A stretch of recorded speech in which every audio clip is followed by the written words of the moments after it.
And what you think and what you feel become the same thing. And that's when we start to connect with who we really are and the true nature of our power to manifest our own destiny. Just do it. And I'll just finish with this one, which I think kind of sums up all that I've been saying in this particular area of this story.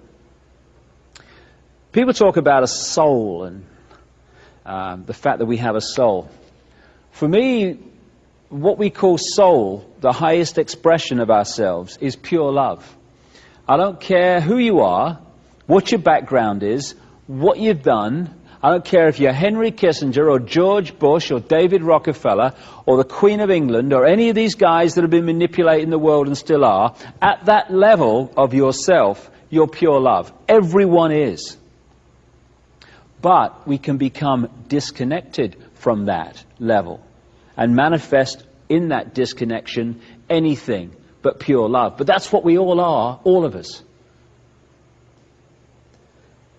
And when we get disconnected, that's when the problems start, and the imbalances start, and the imbalanced behavior starts. When we're born into a physical body, if we maintain that connection with pure love, soul, then we have everything we need for a balanced life. We have the eyes and ears information coming in, telling us and giving us a fix about the world around us, and we have the connection with soul, the big picture, the intuition, mission control, which is guiding us from another perspective. We have both. Symbolically, it's like a spaceman on the moon, where you're in that big spacesuit, symbolic of the body, and you've got the eyes and ears information giving you a fix on what's happening on the moon around you. But you've also got mission control, the big picture, giving you the big picture guidance. This is what comes next, then do that, and this is what's next on the agenda. Symbolic of intuition.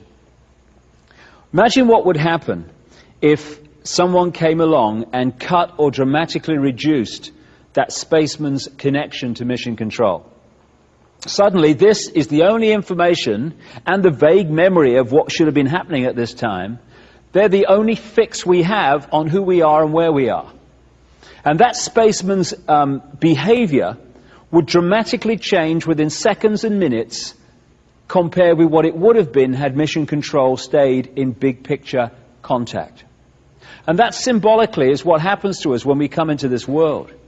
When we're born, the conditioning starts. The programming starts to disconnect us from mission control, the big picture, soul.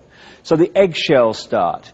We start to be conditioned to see ourselves as either just a physical body or subjected to some God and what have you. The programming gets started from the moment we become conscious. A friend of mine once said something very true. If you're born to loving parents and they tell you that 2 and 2 equals 5, and then you go on to nice teachers and they tell you 2 and 2 equals 5, and then you go on to university and professors with letters after their name tell you 2 and 2 equals 5, all your peers around you are telling you the same because they've been through the same system. The media is telling you constantly 2 and 2 equals 5. It's no surprise that the vast majority of people go through their lives believing 2 and 2 equals 5. The conditioning of belief which disconnects us from who we really are. And if we can just break that eggshell and we can express the true nature of who we are and not live someone else's version of what we should be, when the eggshell cracks, we reconnect with mission control.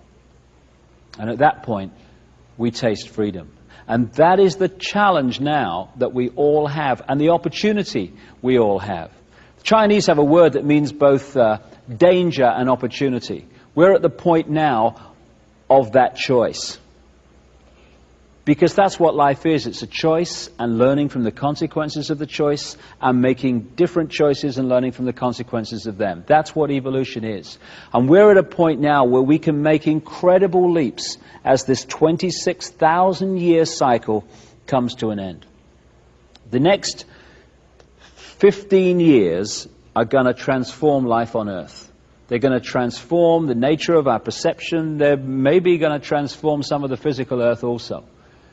One thing's for sure, it's going to be one heck of a challenge.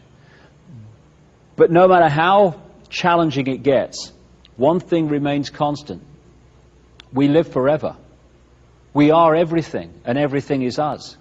Whatever we're experiencing in this moment, it's just an experience. We live forever.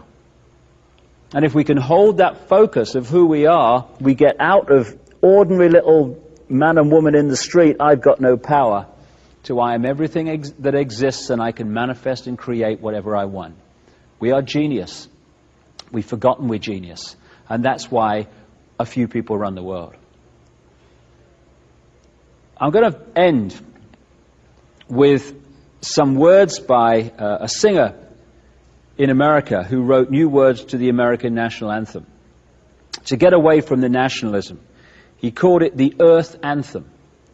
And the world that he describes here is the world that is just a thought away, just an open heart away, just a change of perception away. We can think hate, we can think love. We can create a world dominated by hate and fear, or we can create a world dominated by love, compassion. It's just a choice, and we all have the opportunity to do that. So I'll leave you with these words, with the emphasis that this is the world we can and will create. When we heal ourselves, we heal the world. When we change ourselves, we change the world. When we love ourselves, we love the world. And when we love the world, it manifests in a very different form to the one I've been talking about these hours over these thousands of years of manipulation. Freedom is upon us. Time to grasp it. I hope you've enjoyed it. Thank you very much for your time.